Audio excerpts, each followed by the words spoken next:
Nepal versus Zimbabwe एक second one day भी आखिरकार कंप्लीट हुआ और उसके एनालिसिस भी लेकर आपके सामने हम हाजिर हैं। जी हाँ, बहुत ही जल्दी ये मैच कंप्लीट हो गया और कहीं ना कहीं ये कहना होगा कि नेपाल को इस मैच में एक कंफर्टेबल और एक तरफा जीत मिली है, इसमें कोई दोहराई नहीं है। बहुत ही ईजिली इस मैच को उन्होंने अपनी मुट्ठी में कर लिया और सीरीज को जो है वो 1-1 की बराबरी पर लाकर खड़ा कर दिया, जिसका एक मैच अब 9 तारीख को और होना। अब यहाँ पर अगर इस मैच की बात करें यार, तो टॉस नेपाल ने पहले जीता और यहाँ पर फैसला किया फील्डिंग का। जी हाँ, जो कि बिल्कुल भी हैरानी नहीं हुई। चाहते तो कुछ और थे, लेकिन एक्सपेक्टेड यही था कि वो टॉस जीतकर पहले संदीप लामिछा ने फील्डिंग ही लेंगे और उसमें कोई हैरानी वाली बात हुई भी लगी भी नहीं और उन्होंने फील्डिंग ही ली। उसके बाद अगर बात करें प्लेइंग 11 की, जी हाँ, प्लेइंग 11 में आज एक स्पिनर जरूर कम किया गया, सुशांत भारी को यहाँ पर आउट किया गया और आदिल आलम को आउट किया गया। उनकी जगह पे 2 बैट्समैन को लिया गया। जी हाँ, पहले सुनील धमाला उनको लिया गया और उसके बाद विनोद भंडारी को इस टीम में जगह दी, जिन्होंने विकेट कीपिंग इस टीम में की। 2 बैट्समैन टीम में जोड़ने के बाद जब आपने एक बॉलर को हटाया और उसकी जगह में 2 बैट्समैन को टीम में भर लिया, टॉस जीतकर पहले फील्डिंग करने का फैसला, ये थोड़ा समझ से परे है। बिल्कुल समझ से परे है और ये समझ में कितना समझा है नहीं, और ये हम भी थक गए हैं समझाते और शायद फैंस भी जो थोड़े बहुत जो रियल हैं, जो बेसिक पे जाते हैं, जो टीम के परफॉर्मेंस के साथ जाते हैं, ना कि बस जीत रहे हैं तो चलिए अच्छा हो रहा है सब, इस तरीके से कह रहा हूँ। वो भी समझते होंगे कि टीम सही नहीं कर रही, कब गलत कर रही है, कब क्या कर रही है, पर ये समझ से परे था कि आपने बैट्समैन बढ़ाए हैं तो आपने फील्डिंग क्यों ली, और अगर आपके पास बॉलर हो तो चलिए समझ में आता है कि आपने फील्डिंग ली है, जो कि फिर भी गलत होता, लेकिन बैटिंग बढ़ाई है तो पहले आपने बॉलिंग ले ली, ये समझ से बिल्कुल सही, क्योंकि आप बैटिंग बढ़ाई तो आपने ये माइंड में सोचा होगा कि बैट्समैन की ज़्यादा से ज़्यादा बैटिंग आए, उनको खेलने का मौका मिले, तो उसके लिए आपके पास ऑप्शन था कि आप पहले बैटिंग नहीं लेते। खैर, यहाँ पर एक बहुत बड़ा ब्लंडर लगातार कैप्टन कर भी रहे हैं और यहाँ पे भी उसको कंफर्टेबली निभाते हुए चल रहे हैं इस ब्लंडर में, इसको वो आगे भी। अब यहाँ पर बात करें अगर जिम्बाब्वे ए की, आया इन्होंने बैटिंग की और आज कहना होगा यार, यहाँ पर क्रेडिट जरूर देना होगा। पिछले मैच में बॉलिंग की बात नहीं की थी, क्योंकि बॉलिंग नेपाल की हमेशा से काफी बेहतर रही है, ऐसा नहीं है। जितनी बेहतर बॉलिंग है उतनी भी बेहतर अगर बैटिंग हो जाए तो हमें लगता है कि नेपाल बहुत अच्छी तरह से अच्छे पोजीशन पे क्लाइम करेगा, अच्छे मैचेस जीतने शुरू कर देगा। उसका आधे का भी आधा नहीं है जितनी उनकी बॉलिंग बेहतर है। कहना होगा सोमपाल कामी और करण केसी फायर अप स्पेल उनकी तरफ से आज देखने को मिला है, जो हम पहले भी देखा है, हैरान नहीं है, लेकिन आज भी देखने को मिला। नहीं बिल्कुल, और ये बहुत एक्सपीरियंस दोनों है, और अगर उनको मूवमेंट मिले, उनको 10-15 ओवर का साथ मिले, नई बॉल है और उनके पास खुद का भी एक्सपीरियंस है, तो उससे वो विकेट निकाल सकते हैं। उन्हें मालूम है किस टप्पे पे कहाँ बॉल डालें। बड़े प्लेयर बार बार वो गलतियाँ नहीं दोहराएंगे जो उनसे पिछले मैचों में हुई। ये प्लेयर की खासियत होती है जो बहुत ज़्यादा एक्सपीरियंस हो जाते हैं, बहुत मैचेस खेल चुके होते हैं अपने करियर में, उनको ये एक्सपीरियंस होता है। और सोमपाल कामी और करण केसी को ये बिल्कुल ये एक्सपीरियंस है कि भाई जो हमने गलती की है हम उसे दोहराएंगे नहीं, ठीक करेंगे। ये यंग प्लेयर शुरुआत में नहीं सीखते, धीरे धीरे सीखते। बिल्कुल सही कहा आपने, और ये आपने बिल्कुल बहुत सही पकड़ा है, क्योंकि मैंने देखा है सोमपाल और करण केसी को कि रेयर ही ये अपनी गलती को, बॉलिंग डिपार्टमेंट में बात कर रहा हूँ, रेयर ही अपनी गलती को ये दोबारा दोहराते हैं। अब तक जितना भी मैंने पिछले 1-1.5 सालों में सोमपाल और करण केसी को बॉलिंग को देखा है, तो कहना होगा काबिल तारीफ रही है। और उनके सामने पूरी तरह से कहना होगा कि उनके सामने लगभग जिम्बाब्वे ने पूरी तरह से घुटने टेक दिए।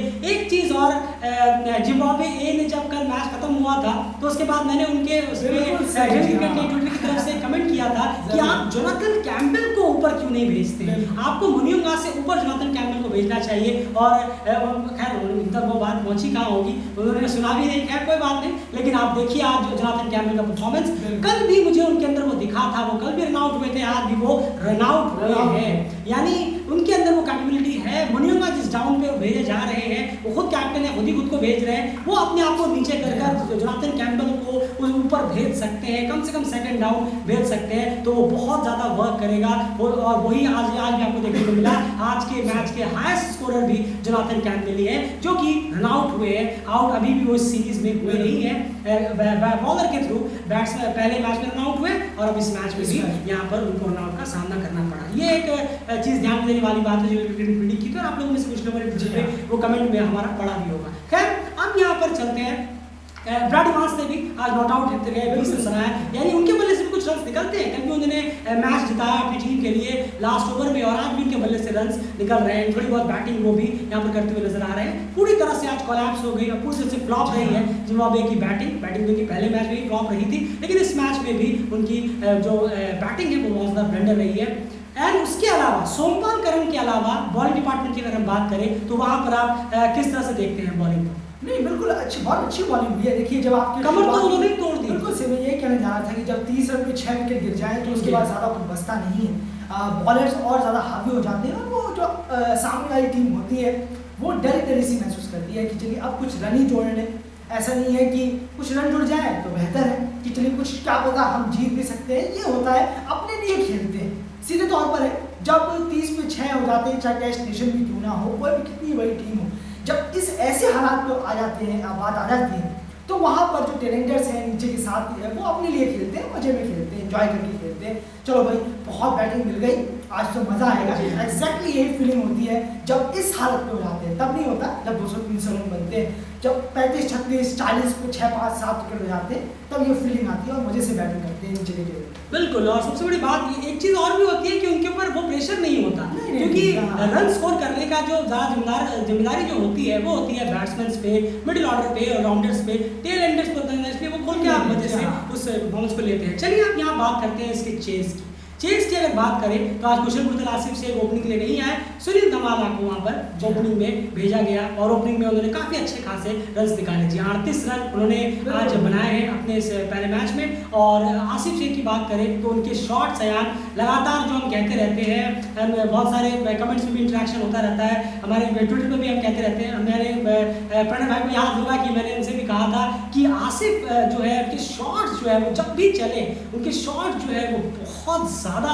बेहतरीन लगते हैं देखने में। ऐसा लगता है कि वाह, बस शॉट निकलते ही एवन के मुंह से निकलता है और वो देखने में मज़ा आ जाता है, खास करके वनडे क्रिकेट। नहीं बिल्कुल, जब खूबसूरत शॉट हो तो बहुत बेहतरीन लगता है। जब शॉट के साथ रन बने बजाय एच के बजाय या ऊ के, तो वो बेहतर होता है। शॉट के साथ रन बन रहे हैं तो इससे पता चलता है कि प्लेयर पर बस है, टचअप में है, थोड़ा टाइम लग रहा है रिदम में आने के लिए। होप करेंगे कि आसिफ शेख ऐसे ही रन बनाए। और धमाला जो है जिन्होंने अच्छी पारी खेली है और सडन उनका इंक्लूजन हुआ है, हैरान ज़रूर है, पर चलिए अच्छा है, आपने 38 रन बनाए हैं, ये टीम के लिए वेलकम, बहुत अच्छा। बिल्कुल, और उसके साथ कंफर्टेबली वहाँ पर उसके बाद विनोद भंडारी को भेजा गया। तब तक 7-8 रन ही बचे थे और मैच को आसानी से आसिफ शेख ने बाउंड्री के साथ कंप्लीट किया और मैच वहाँ पर कंप्लीट हो गया। और सिर्फ ममता ने ही इकलौता विकेट जिम्बाब्वे के लिए यहाँ पर लिया, तो 1-1 की सीरीज यहाँ पर बराबरी होती हुई नजर आई है। ओवरऑल परफॉर्मेंस की बात करें तो यहाँ पर क्लिनिकल परफॉर्मेंस आज देखने को मिली है नेपाल की तरफ से। पहले उन्होंने बॉलिंग ली और उसके बाद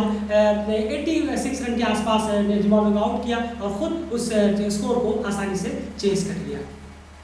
ये तो हो गया पूरा का पूरा वो एनालिसिस जो एक आम मैच का एनालिसिस होता है। और वही हमने कहा था यानी कि अब बहुत थक चुके हैं सेम चीज़ बार बार कहते, क्योंकि अगर रियल और फैक्ट्स और हार्श एनालिसिस पे हम अगर जाने की कोशिश करें तो अभी तक कंफर्टेबली 343 बॉल्स नेपाल वेस्ट कर चुका है। नहीं बिल्कुल, और ये बहुत ज़्यादा हो जाता है, ये बहुत ज़्यादा हो जाता है एक उस टीम के लिए जिसे बहुत बेटर होना है, बहुत बेटर होना है उस टीम के लिए। 300 बॉलें निकल जाना हाथ से, ये बहुत बड़ा एक लॉस है। शायद लगेगा नहीं कि अरे 300 ही तो बॉलें हैं, यही तो छोटा मैच है, कोई मज़ा है नहीं, इंटरनेशनल मैच नहीं है। 300 बॉलें क्या होती हैं, अब उसके लिए अलग से वीडियो बन सकता है, उसमें बहुत बड़ा वीडियो बन जाएगा। क्रिकेट को में 300 बॉलों का मतलब क्या है वो बहुत बड़ा होता है। बिल्कुल, क्रिकेटर हैं, रियल क्रिकेटर हैं, फैंस हैं, भली बात जानते हैं। बिल्कुल भली बात जानते होंगे। अब यहाँ पे मैं आपको समझा दूँ कि आखिर 343 बॉल्स का माजरा क्या है। पहले मैच में नेपाल के पास ऑप्शन था कि वो 50 ओवर पूरे खेले, वो नहीं खेल पाए, वहाँ पर 111 बॉलें रह गई थी और आज 232 बॉल्स करीब नेपाल की रह गई। तो उसको टोटल अगर आप कर दें तो 343 बॉल्स जो नेपाल के पास हो सकती थी, नेपाल के बैट्समैन को मिल सकती थी। आप जरा सोच के देखिए एक बार, Nepal won the toss and elected to bat.